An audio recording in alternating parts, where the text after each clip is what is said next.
It's on the Human Resources webpage under the collective bargaining agreements. So there's two of them on that webpage. One is for classified staff and one is for faculty. So AFT, you want to look at, that's the faculty one.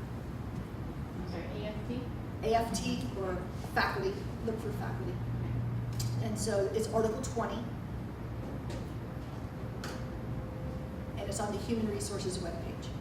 And Lisa, could you send the link? Be happy to send the link. Okay. Yeah, you know, we brought it up very briefly during the orientation. It's always good to read your contract. You'll find NFLA in there, all sorts of other things. It's a lengthy document, so you don't have to, you know, read every word, but it's important for all of us to be familiar. Yes? What would be the best way to approach some if we have questions about the contract? Would it be AFT or human resources? It would Since is depend on the question, right? I mean, I would. Generally, I'd say you could go to your dean or director and they can answer most of the questions or show you in the contract where it's at. If you disagree with what the dean says, I would ask the faculty members, or you could go to the AFT and ask them. You have division reps for the union within your division. You might want to ask them, but typically it's not too hard to find things in there. You can search. Plus the Senate too, right? Senate doesn't do contract stuff. There's a little bit of overlap, but basically working conditions is the union. On the rankings, when you give us those, like instructor, adjunct, assistant, assistant professor, so the rankings go up, like, are we at assistant professor, or do we get Yes. associate with the tenures? You know what? You have to look in the catalog. At the end of the catalog, it describes what it takes to move up. So it's a certain number of semesters of teaching and satisfactory evaluations. So it's more like time than anything. You get tenured because you have the 5. After that, then it's 7 years, I think, you move up to associate, and then full professors, more years after that. That's basically what it is, how many years you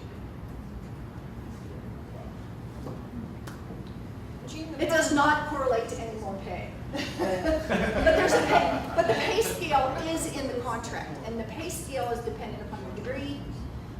If you have a master's degree or a bachelor's degree, then a master's degree, master's plus units, and then a PhD or an EDD is the higher scale. And then for how many years you've been here, it goes up.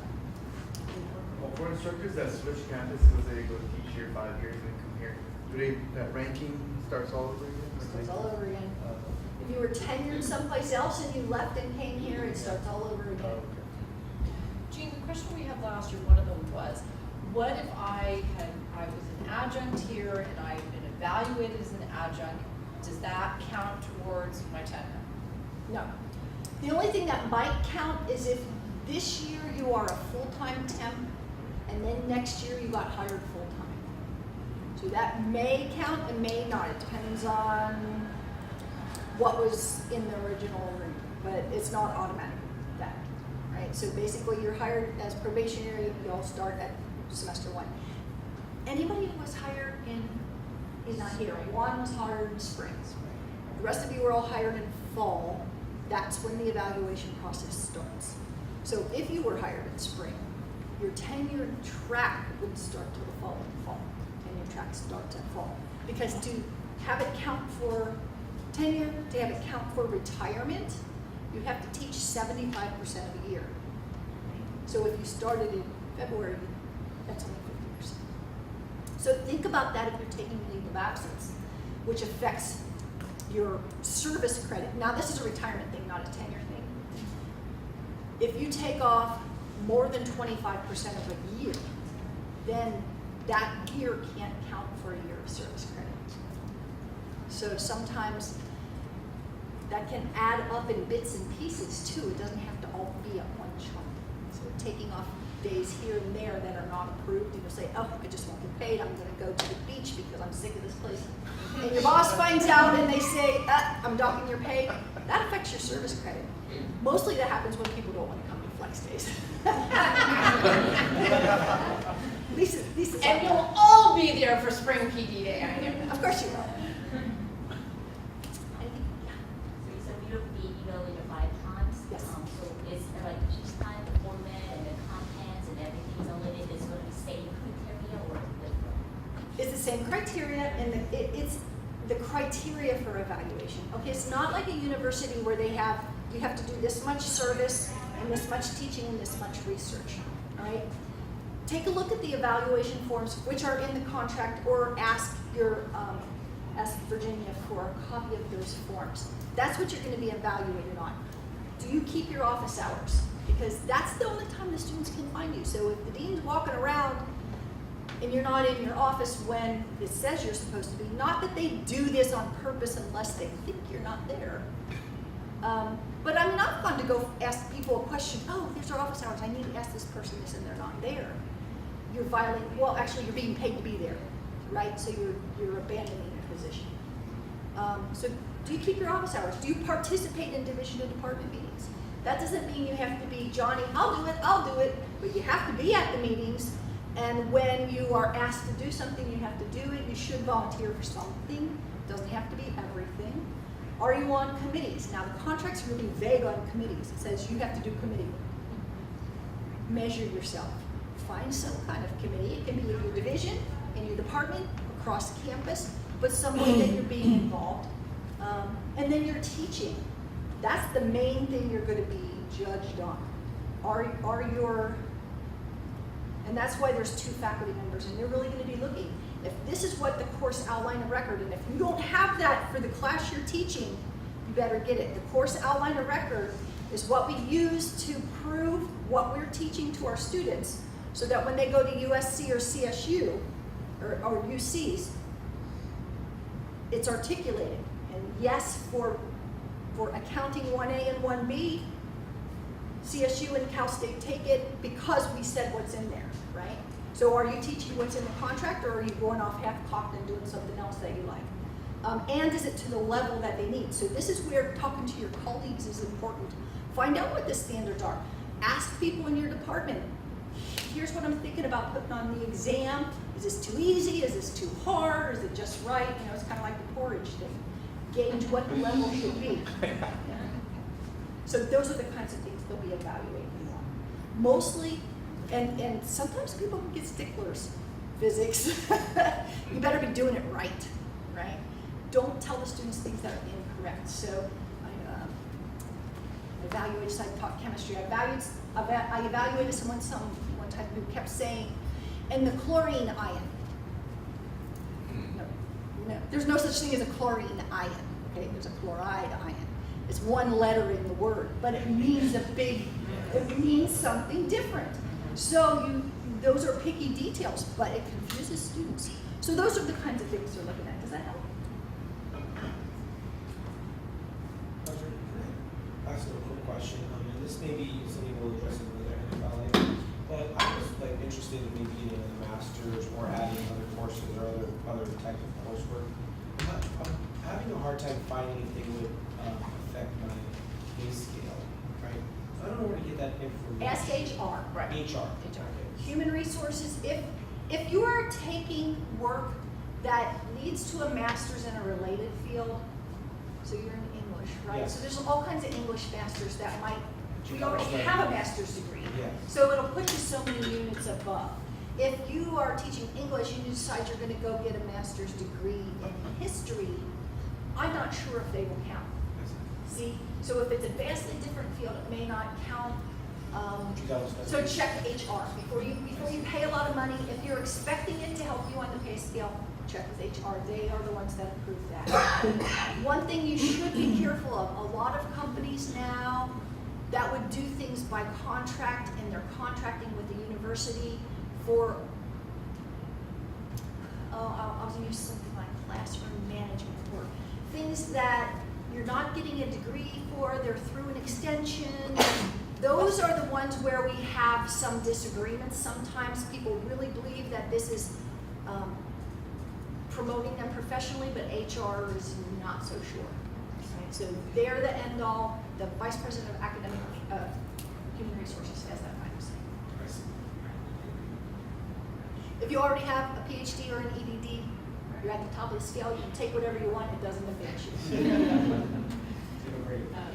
And this might also, we might cover it another one, but all these things like sabbatical, this taking, not, so basically other stuff that you can do that is, and then there's something else, and I heard the term and I forgot what it was, but it's basically like you reduce your coursework to then do these other things, or you take a whole semester or a year off to work on this project or something.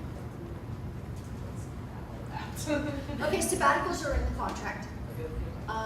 The announcement for sabbaticals is coming out really soon. You're not even eligible for one for 7 years, so so I don't know that you want to worry about it. There's certain categories in the contract of what you can get a sabbatical for. So it's pretty strict, and then also it goes on seniority too. So you have to be within one of those categories and have seniority. So if someone that's been teaching here for 20 years and they have a project, someone with 7 years may not get it. 7's the minimum, not a shoe-in. Now, if you're going to be working on a project, there's a big grant and they need somebody to coordinate something, you may get reassigned time. That Right. means you don't have to teach a full load, you have work. And that's based on, if you have a 20% reassigned time, for a lot of people that's one class, and 20% is, what is that? 5 hours or something like that, a week that you have to account for. No, it's not. 8 hours a week. And then there's also something called special assignments, so you're still teaching your full load, but we have this project that you can work on that's above and beyond what's your requirements for an instructor. You may get 10 hours of pay at a certain rate that's in the contract. There's a lot of gray area there because there's certain things that I would say are requirements of your job, like doing curriculum and things like that, that you shouldn't get a special assignment for. How does overload work? Like, Overload, so you are contracted to, because loads are really wonky. It depends on how many hours you are in lecture, how many hours you are in lab. A 3-hour lecture is 20%. A 3-hour lab is 15%. So a lot of your classes are 35% load. So you cannot get 100% load, Right. right? You can get 70 or 105. Well, we've conveniently contracted a range, right? So you have to do from 93.3 to 106.67 is a full load. So if you do 92, that's not a full load, you have to pick up something else. And if that takes you to 105, too bad, that's still a 2, you don't get paid anymore, right? If you've got 100, now I did this for 20 years, 106.67, you don't get paid an overload till you're at 107, 106.7. Yeah. So if you could pick up a little bit of overload, so if I could get to 110%, then I would get 10% overload over the 100. But you'd have to go past that 106.67. And the range is there because it's really hard with some of the wonky classes to get exactly 100, unless you're teaching all 3 lecture classes in behavioral and social science, which is the place that has most of those. But there's a range. Now, let's say you have a 105, you have 3 physics 2A classes, and one gets canceled. Oh no, what happens? And it gets canceled now, right? We're 2 weeks into the class, you're not gonna pick up another class. Well, the dean could bump a part-timer, but maybe none fit your schedule. You can do underloads and overloads. So I do less than a load this semester, I have to do more than a load the next semester. That happens for people that, oh my gosh, my mother's sick, I need to take care of her, I'm going on, I just had the baby, I don't know if I can come back 100%. Sometimes we do what's called load balancing. So there is flexibility, but that has to be within the academic year. It can't be like spring and then the following fall. It has to be in your contract. The clinical affiliates that we have, the sites, when I go there, does that count as lab or does that count as lecture? I would have to, if you don't know, look at the catalog, find that class and it will say what it is. I think it's lab. And it might be a combination of both. It might be a 1-hour lecture, 2 hours lab or something. Okay. And it'll be on your contract too. When you get the printed contract, it'll say this many lecture, this much lab. That's not all tenure and evaluation-based kind of practical stuff that's happening now. Pay attention to memos from admissions and records. They've got deadlines. Today's the day to do your no-shows. Did everybody do your were you able to do your no-show? I know the virus has hurt everyone. When I checked on Tuesday, only 50% of people were able to get it done. And then by the 3rd week, we're supposed to do another. Yeah, then you have to do active enrollment. That's the one. Yeah. So the no-show report just takes students off of your roster. So if they haven't shown up, or if they showed up for one little thing, take them off. They don't get a grade, they don't get a W, they don't get bills, they get their money back. What's really important about the no-shows, it says some places in the catalog, if you don't show up for the first day, you may be dropped. So they think, oh, I'm gonna be dropped. And then they aren't. And then they have a grade for something they never showed up for. And it makes a quagmire of a mess later. So if people aren't here, drop them.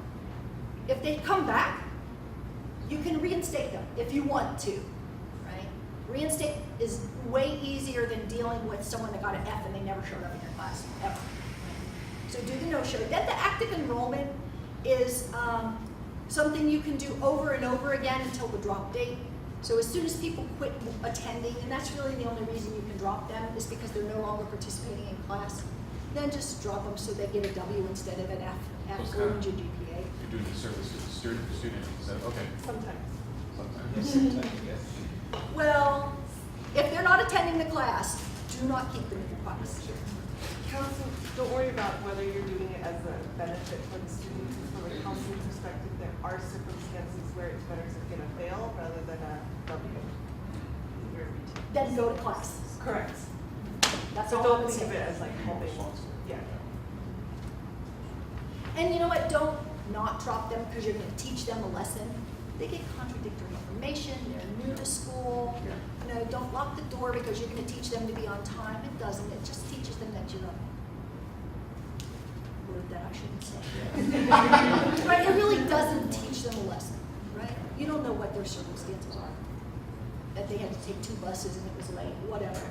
Right? That's my opinion. Sorry. It just causes more trouble than it's worth. I've seen more actual physical fights. Thank you, Jean. Let's give her a round of applause.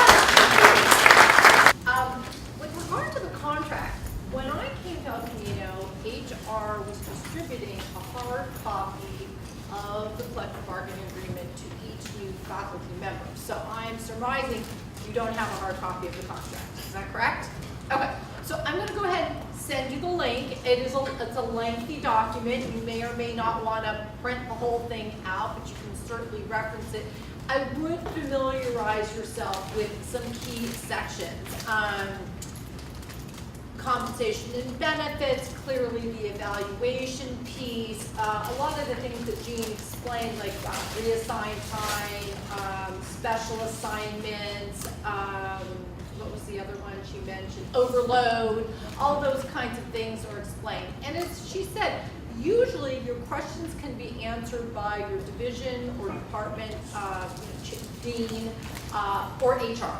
So my department's probably not going to be able to help you, but HR and the union would probably be your places to go. Okay?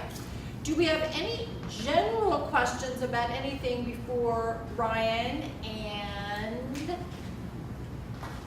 Steve introduce themselves? Any general questions about anything at all that came up in the first couple weeks of classes?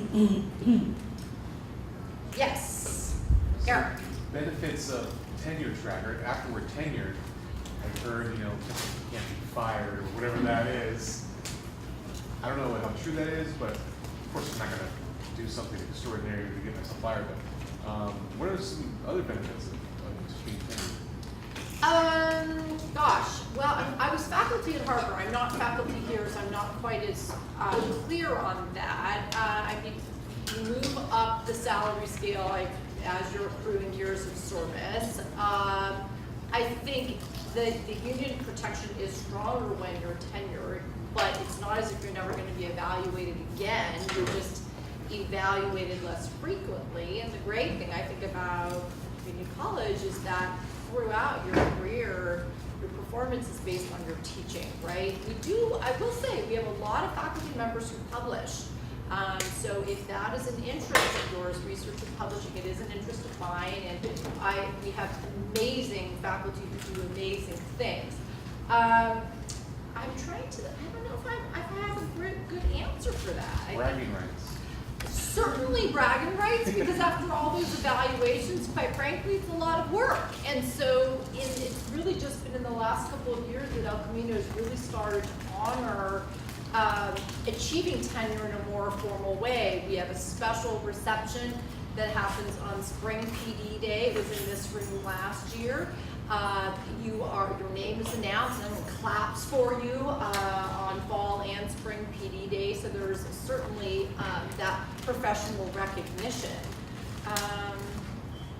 Though I'm not sure if I'm the best person to answer that question beyond those two things. But I think for most of my faculty colleagues, I think it is really about job security, is that you will be employed. And I don't know if you remember on Fall PD Day, the slide that showed years of service. One of our colleagues in math, who was on your hiring committee, was recognized that day. And it's amazing when you see folks who have dedicated 35 plus years of their professional lives at one institution. That's not that uncommon in a community college setting. So, on that note, Steve, take it away. Oh, hi, I'm Steve. I am a full-time temporary, like she mentioned earlier. I'm here hoping that this will count towards my tenure track next year when I get full-time permanent. Right? So I'm an HVAC instructor. The HVAC field is not like any of your guys' fields. We teach a little bit of math. We teach a little bit of everything. Like my class right now is electrical. Last semester I taught here adjunct and I taught refrigeration. So each class is a different subject, and it's a completely different way to teach.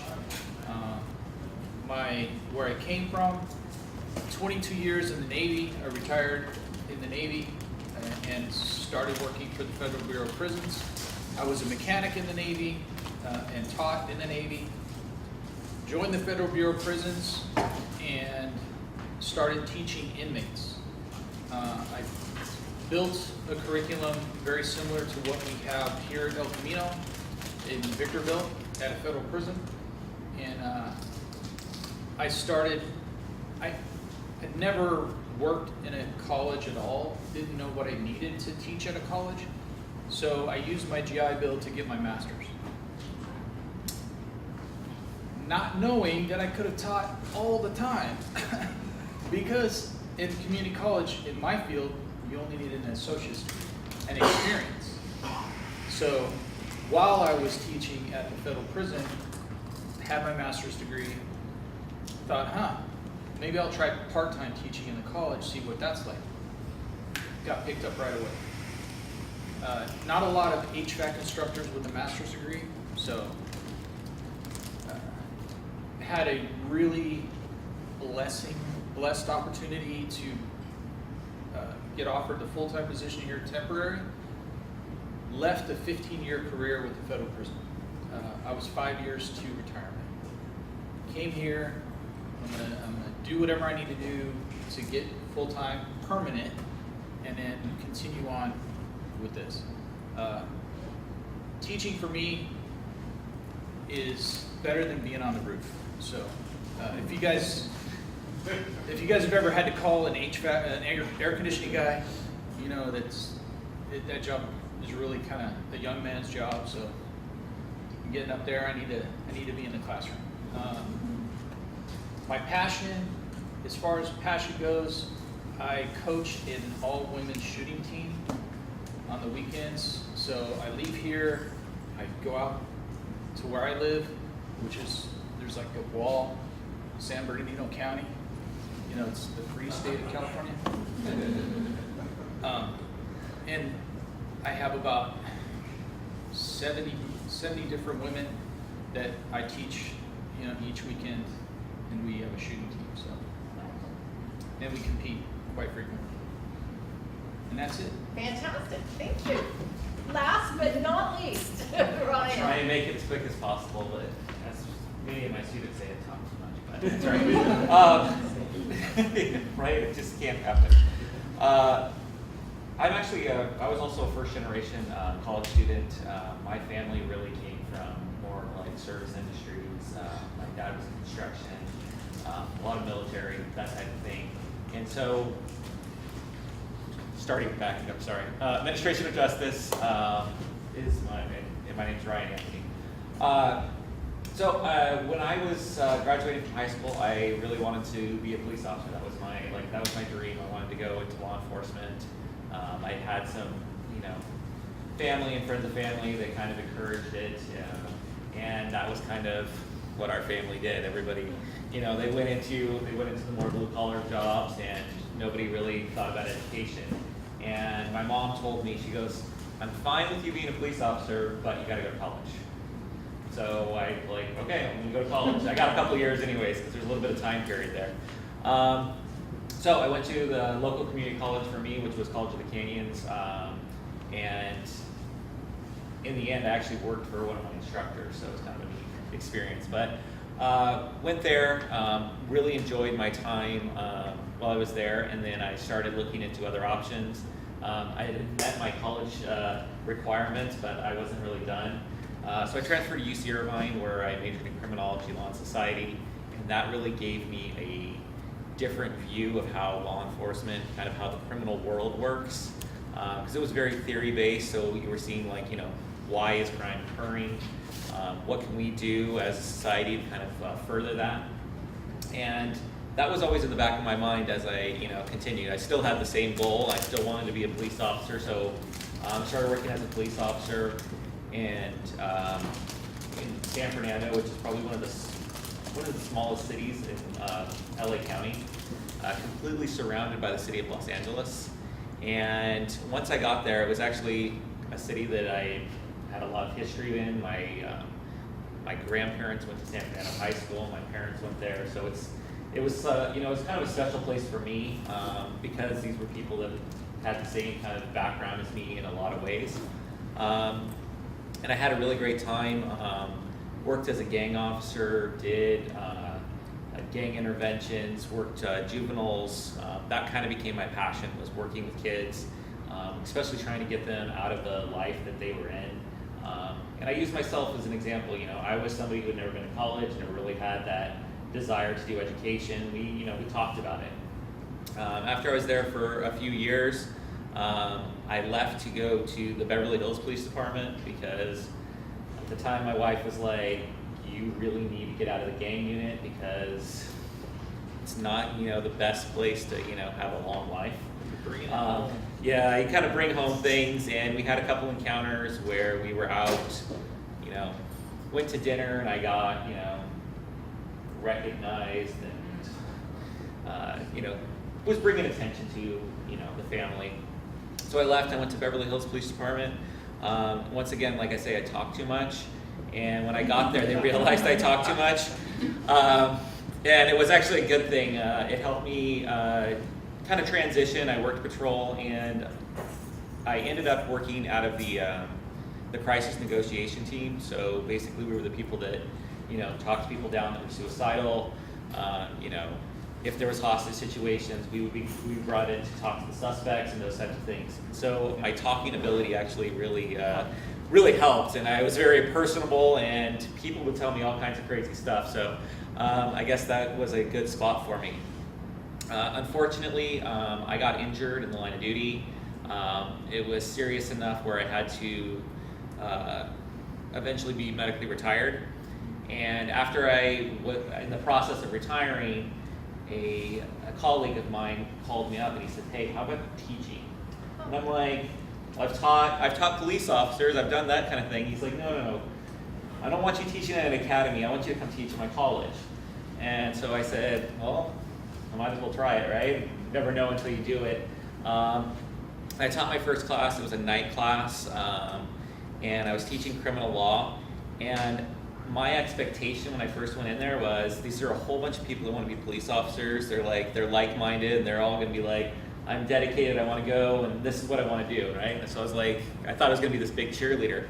And what I found out was most of the people that were in my class were actually trying to figure out how to navigate themselves through the criminal justice system. Maybe that they had family that had been arrested or is in that process. Maybe they were on probation or parole. And I started to realize that my knowledge that I use to put people behind bars, now I can help people, stay out of behind bars. And so, and as I kind of went through this, I kind of had that mix. And so it's really exciting for me to kind of watch how students interact. And you'll have it where you have the people they're in that class because they're trying to figure out their way through, and then you have the people that want to be police officers.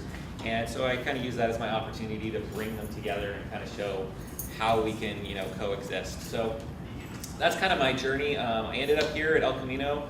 I wouldn't say by accident. I was definitely looking into the different programs, and when I found out about our program, we have a lot of things that we've done. We got a really nice building. I don't know if you guys have seen it. It's one of the pretty ones. But anyways, we have a lot of opportunities, and there was a lot that I thought I could bring to the program. And so when I applied for the full-time spot, I actually thought I didn't get it. I was positive that they didn't want me.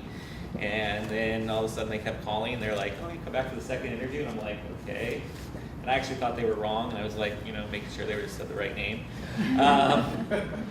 Had my final round interview, and they called me 2 hours later, and they offered me the job, and I'm like, what the heck happened here? So it was a little bit of a surprise. So I do live kind of far away. My wife is she's a college counselor at College of Canyon. So we're working 50 miles apart from each other right now. So I told her, my job's more fun. You need to find a job down here. She hasn't agreed yet, but we're working on that. It kind of leads me into my passion. I have a great family. I have my wife, and I have 3 young kids.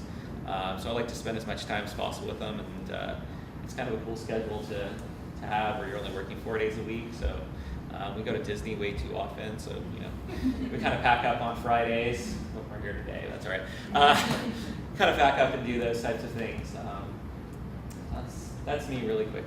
Wonderful. Okay, well, thank you all for sharing. It was really wonderful to hear your stories. We are basically out of time, so as a good teacher does, I'm going to sort of switch up our plan a little bit, and we will do what we were going to do on the text today in October. So I'm going to skip to the last slide here and just ask you to, first of all, has anyone read this book?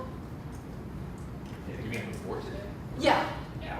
Oh, good. Okay. So a couple of you are familiar with it. All right. So I'm going to ask you to do pages 1 through 47 for next time. So please read 1 through 47, and that gives you, it's a month, 50 pages in a month, but I am taking into account you're all new tenure track faculty. And familiarize yourselves with Bain's 6 essential questions. So the Bain text is based on a qualitative research study of 63 instructors. And this was a book that I actually read in my doctoral program, and I read a lot of books about good teaching, and this is definitely one of my very favorites. I'll be curious to see if you think the same.